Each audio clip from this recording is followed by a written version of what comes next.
त्या स्टेरिंग बरोबर रोमांचच करतात. नव्यांनी आणि माकडांनी भरपूर झाडं उपसून टाकली, बरंच नुकसान केलं. पण या बाबांनी जर गाडी दे म्हटलं बाबा कसं गाडी चालवतील? असा गोल गोल गोल गोल पळून मारलं.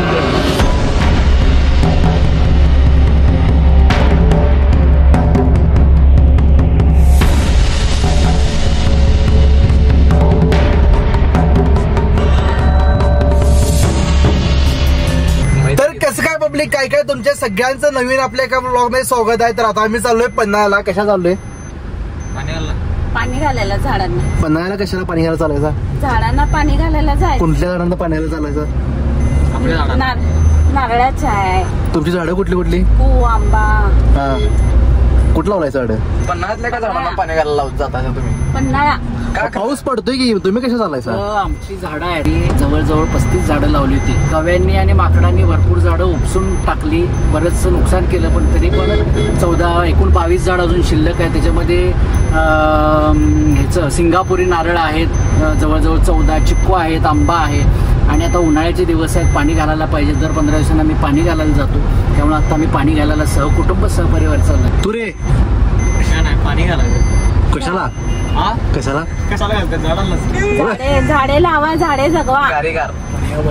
गारेगारी वाचवा. पियुष एक झाड बघणार, झाडाखाली सावलीचा सोबत बसणार सरकारने काय करायला पाहिजे? नवीन लग्न करणाऱ्या प्रत्येक व्यक्तीला, नवरा आणि नवरीला, इच्छुक असलेल्या मुला मुलींना सांगायला पाहिजे की प्रत्येकाने एक एक झाड लावा आणि त्याचं आयुष्यभर जोपासना करा, त्याला पाणी घाला, त्याला वाढवा.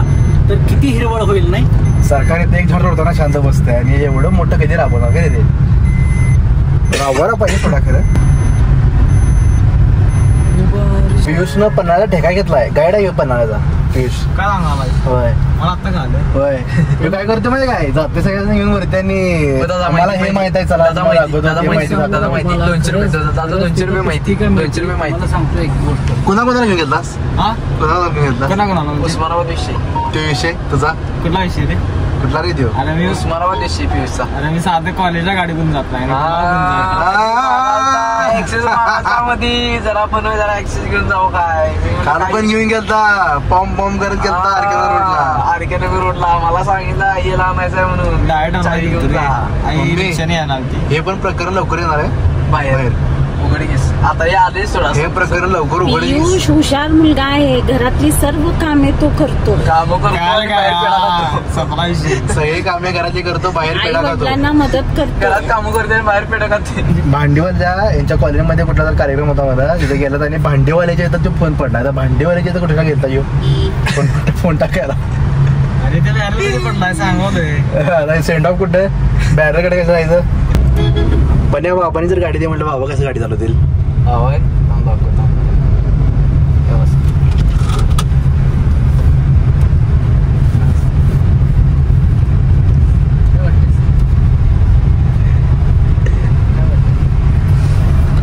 स्टेरिंगचं कसं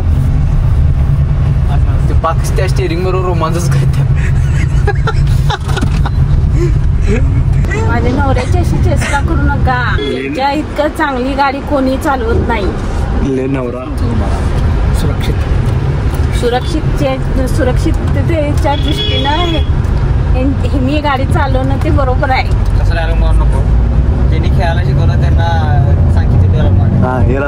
मला कोणी खेळायला शिकवलं नाही बा. आम्ही डायरेक्ट खेळायला चालू केले. लक्षात ठेव. दादा कुणी बाबाने बसवलं स्टेरिंग करा आणि बाबा हा गाडी घे तुला बसवतो मांडीवर. मी एकदा वरती उभारलेलो आणि ह्यो चाचूला लई मागायला आणला कुठल्या तरी गोष्टीवर. आणि चाचूला लई काही झाली स्कोडासाठी आणि त्याने कुठलं काय माहित नाही. आणि ती दारात त्याने गाडी लावलेली काय असेल. आणि ह्यो एवढा हे होता की निर्लज्ज, त्यानं चाचूला एवढं काय काय ओरडा. चाचू ह्याचं ऐकून घेत नव्हता काय. आणि असं गाडीत बसला आणि गाडी वळवणार तोपर्यंत पियुषने काय केलं माहिती काय, त्या टायरवर त्यांनी दान करून हात घातली. त्यानं स्पष्टपणे माझ्या कामाला लागू दे घोडा म्हणला. उतरला, गाडीची किल्ली बिल्ली बंद केला, हँडब्रेक लावला काय. आणि आजोबा इथं काही आणलं होतं त्याला असा गोल गोल गोल गोल पळवून मारला. त्यावेळी जवळपास 1.5 तास माराल त्याला. 1.5 तास रडायला. आजोबा मारू नकोस रे, मारू नकोस, ते बाळाला मारू नकोस रे. परवा दिवशी पण कॉलेजमध्ये लढतर गेला. चाचा काय म्हणा जेवढीची मध्ये आडच उडतोस की तेवढी तोडी ना तुझी. काय नाही काय बोलला नाही त्याला. काय त्याला हिची मुलाखत घेतली की त्या प्रकरणानंतर काय झालं म्हणून प्रकरण काय नाही म्हणलं. थांबलेले सगळी बसले. मी हळूहळू झालो. मला फक्त म्हणले पियुष जरा इकडे. मी आलो. म्हणले बाळ तू जिमला हाडं जोडासाठी जातोस बरोबर. म्हणला जेवढी हाडं जोडतोस की नाही तेवढी तोडणार मी एक दिवसात.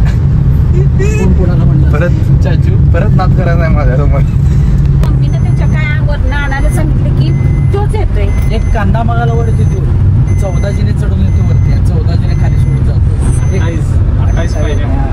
बघ पायऱ्यांचा संघर्ष करतोय का कांद्याचा. कंटाळा करत नाही. कवा 2 कोथमिरीचे काड्या आणायला, लसणाचा अर्धा गड्डा आणायला येतो, दूध आणायला कधी भात आणायला येतो, कधी दूध आणायला येतो. खाण्यासाठी भात लागतोय तिला त्याला येते. म्हणजे काहीतरी करून आपल्या कुटुंबाचे पोट खास कळगे भरतोय काय ते.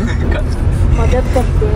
अरे ते घरात आणि एक स्वतःचं असते. पण खास कळे बघायला ते चाची वरती जातं. दुकानात चाची दुकानात त्याचं एक मात्र आहे काय त्याला एक कुठली तर टाकायचं. गाडी मिळाली की नाही ते तो डायरेक्ट त्याने आरकेनगर मध्ये जातोय तो गाडी घेऊन. एक तर आरकेनगर मध्ये एक पहिली फेरी टाकून येतोय नंतर मग काय काम असेल ते त्याचं. त्या भागात तिथे दहशत आहे ना.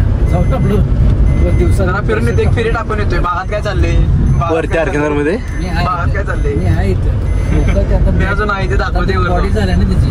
होय होय शिरा बिरा काढला बागी अशा. जाताना येताना लाड्या बांधतात. पियुष येऊन गेला. अरे दादा येऊन गेला.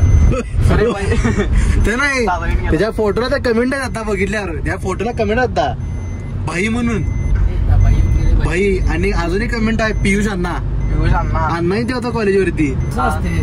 जेवढे म्हणून बाई आहेत की नाही त्याची घरात भाकरीच तुकडा खायला मिळत नसते. काय म्हणत असेल उठ भाड्या उठ कमवायच्या नाही करत खरी बाहेर जाऊन भाईगिरी करत असते. अशी व्यक्त आहे.